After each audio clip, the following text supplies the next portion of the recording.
আজ রাতে আমাদের সোনামুড়া থানার অন্তর্গত যে বাতাদুলা বর্ডার এরিয়া আছে, তো ওই ফেন্সিং এর কাছ থেকে একজন বাংলাদেশি নাগরিক এবং ৪ জন টাউটকে গ্রেপ্তার করা হয়েছে এবং এই যে অপারেশনটা এটা লিড করেছে বাতাদুলা বিওপি 81 ব্যাটালিয়ন বিএসএফ।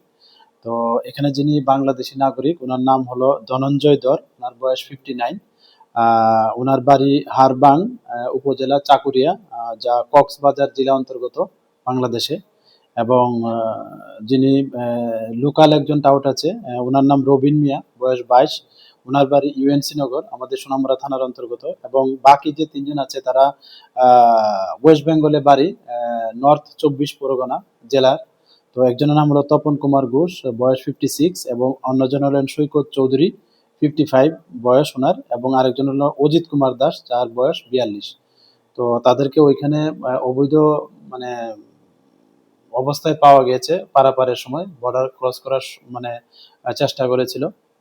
এবং এ নিয়ে আমাদের সোনামুড়া থানাতে একটা মামলা নেওয়া হয় ওনাদের এগেনস্টে, যার মধ্যে বিএনএস অ্যাক্ট আছে এবং সেই সঙ্গে যে আমাদের নতুন আইন হয়েছে ইমিগ্রেশন অ্যান্ড ফরেনার অ্যাক্ট 2025, এই আইনের আওতায় ওনাদের এগেনস্টে মামলা নেওয়া হয়েছে এবং আগামীকালকে আমরা ওনাদের মহামানব আদালতে প্রেরণ করব।